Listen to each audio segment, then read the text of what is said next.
નમસ્તે વિદ્યાર્થી મિત્રો, આજનો આપણો વિષય છે હિન્દી પ્રવેશિકા ધોરણ છે 2. એમાં આપણે આજે હિન્દીમાં છેલ્લું પેજ કાઢો 64 નંબરનું પેજ છે, આપણે કાઢીશું અને એ આપણે પૂરું કરીશું. ચલો આજમાએ એટલે કે ચલો ચકાસીએ કે આ શું છે.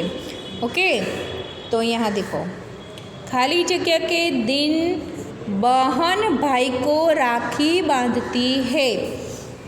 કયા દિવસે બેન ભાઈને રાખડી બાંધે છે? તો સામે બે કૌંસમાં જવાબ આપેલા છે. હોળીમાં બાંધે કે રક્ષાબંધનમાં? બોલો બધા. રક્ષાબંધનમાં. સરસ, બહુ હોશિયાર. તો અહીંયા તમારે લખવાનું રક્ષાબંધન. ઓકે, હવે બીજો પ્રશ્ન.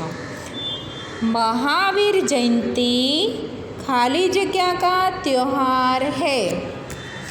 महावीर जयंती खाली जगह का त्यौहार है એટલે કે કોનો તહેવાર છે? જૈનોનો યા ईसाइयों का? बोलो.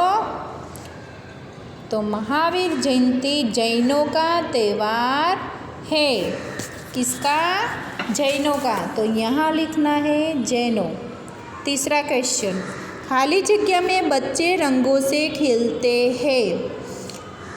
કયા દિવસે બાળકો રંગોથી એટલે કે રંગો લગાડવાનું એકબીજાને એવી રમત રમે છે? કયા તહેવારમાં? હોલીમાં કે ઈદમાં? હોલીમાં. સરસ, હોળીમાં તમે એકબીજાને કલર લગાડો છો? हाँ, तो होली में बच्चे रंगों से खेलते हैं. 4 नंबर. खाली जगह में के दिन मुसलमान एक दूसरे के गले मिलते हैं.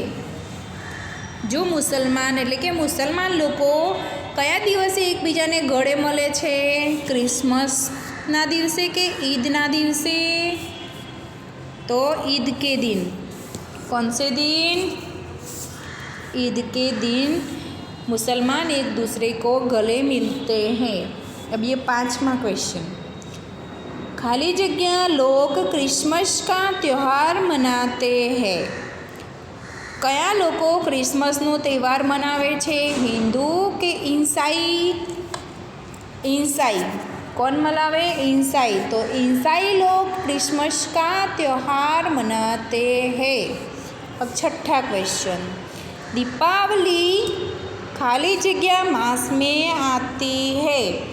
એટલે કે દિવાળી કયા મહિનામાં આવે છે? તો आश्विन के आषाढ़? तो आश्विन मास में आती है.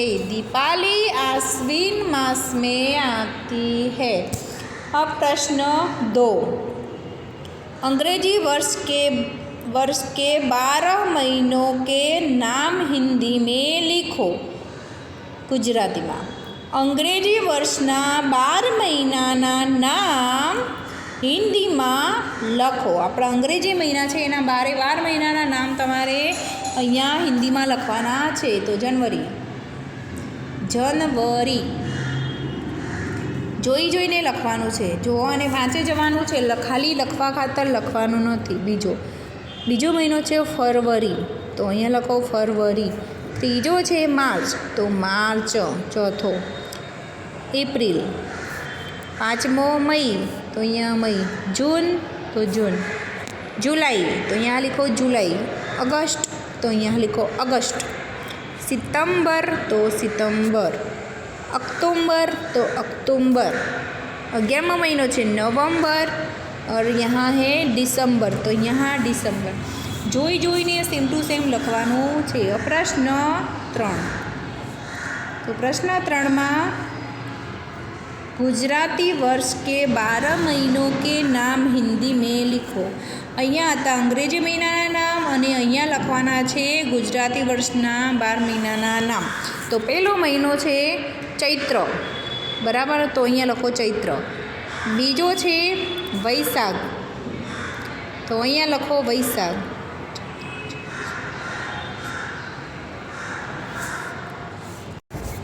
તો બીજો છે વૈશાખ. ત્રીજો જેઠ, અને જ્યેષ્ઠ પણ કહેવાય. ઓકે, તો અહીંયા લખો જ્યેષ્ઠ.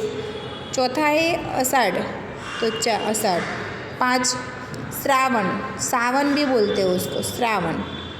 6 का भादो, भाद्रपन बोला है, भाद्रपद, भाद्रो।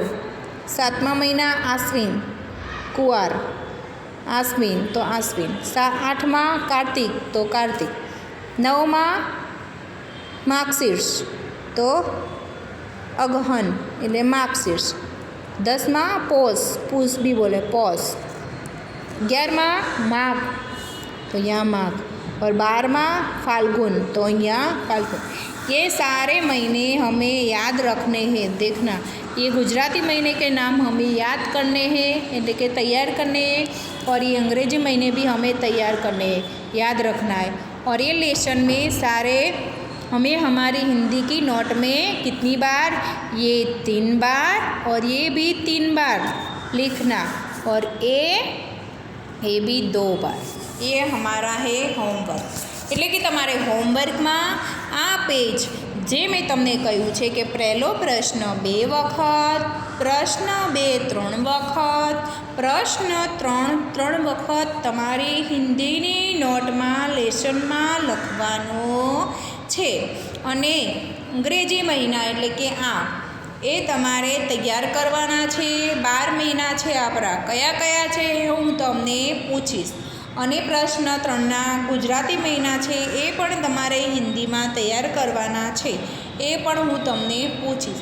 એટલે તમારે જ્યારે લેશન કરો ત્યારે બોલે જવાનું છે અને લખી જવાનું છે, લખવા ખાતર લખવાનું નથી। ઓકે ફ્રેન્ડ્સ, તો અહીંયા આપણી હિન્દીની ચોપડી એટલે કે હિન્દીનો આપણો અભ્યાસક્રમ પૂરો થાય છે, અને આપણો વિડીયો પણ અહીંયા પૂરા થાય છે। આ આપણો લાસ્ટ એટલે કે છેલ્લો વિડીયો છે। ઓકે ફ્રેન્ડ્સ, કંઈ પણ ભૂલચૂક થઈ હોય તો સોરી એન્ડ નમસ્તે, થેન્ક યુ।